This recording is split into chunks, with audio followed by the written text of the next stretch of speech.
Israel और Iran में बड़ा गतिरोध अभी भी खत्म नहीं हुआ है। दरअसल इजरायल ने अक्टूबर के महीने में ईरान पर जबरदस्त हवाई हमले किए थे।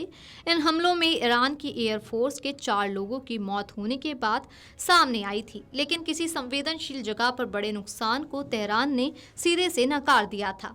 हमले के करीब 3 हफ्ते बाद 3 अमेरिकी अधिकारी और एक पूर्व इजरायली अधिकारी ने दावा किया है कि इस हमले में ईरान की सीक्रेट न्यूक्लियर रिसर्च फैसिलिटी तबाह हुई है। मीडिया की रिपोर्ट में ये दावा किया गया है, जिससे पूरी दुनिया में हड़कंप सा मच गया है। आइए आपको भी बताते हैं कि इसका दुनिया में कितना असर होगा।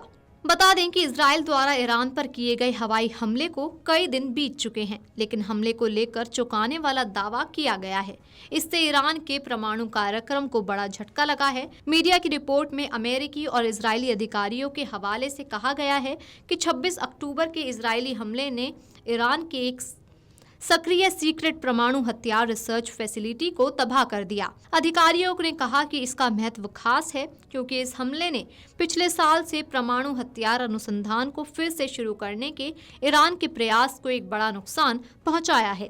इस हमले के बारे में जानकारी देने वाले एक पूर्व इजरायली अधिकारी ने कहा है कि इस हमले में प्लास्टिक विस्फोटकों को डिजाइन करने के लिए इस्तेमाल किए जाने वाले उपकरणों को नष्ट कर दिया।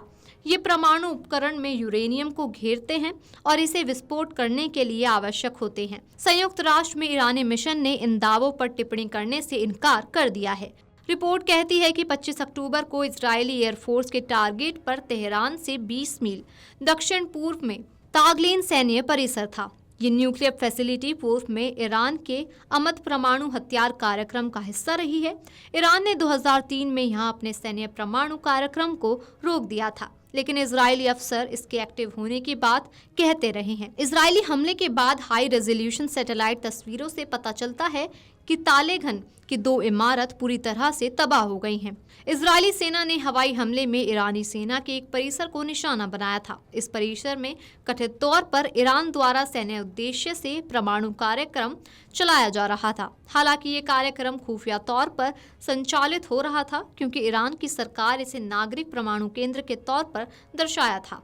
ईरान के हमले के जवाब में इजरायली सेना ने बीते 26 अक्टूबर को ईरान पर हवाई हमला किया था। इस हमले में ईरान को भारी नुकसान हुआ और उसका अंतरिक्ष केंद्र भी तबाह हुआ था।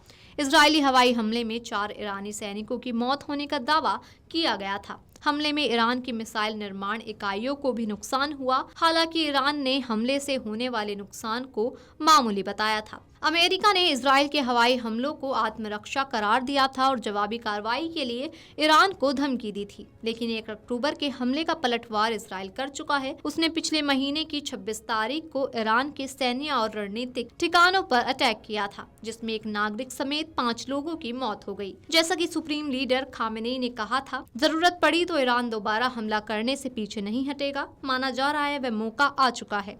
ईरान ने इजरायली आक्रमण को अपनी संप्रभुता पर हमला बताया है और ऑपरेशन 2 प्रॉमिस 3 की तैयारी शुरू कर दी है। ऐसा कहा जा रहा है कि इस बार तेहरान 13 से 14 अप्रैल और 1 अक्टूबर के हमले से भी कहीं ज्यादा घातक प्रहार कर सकता है। Video desk amarujala.com। अगर आप ये वीडियो YouTube पर देख रहे हैं तो हमारे चैनल को सब्सक्राइब कर बेल आइकन दबाएं और Facebook पर देख रहे हैं तो हमारे पेज को लाइक करें। 8 मिलियन प्लस सब्सक्राइबर, आपके इस भरोसे के लिए बहुत धन्यवाद। अगर आप ये वीडियो YouTube पर देख रहे हैं तो हमारे चैनल को सब्सक्राइब कर बेल आइकन दबाएं और Facebook पर देख रहे हैं तो हमारे पेज को लाइक करें। 8 मिलियन प्लस सब्सक्राइबर, आपके इस भरोसे के लिए बहुत धन्यवाद।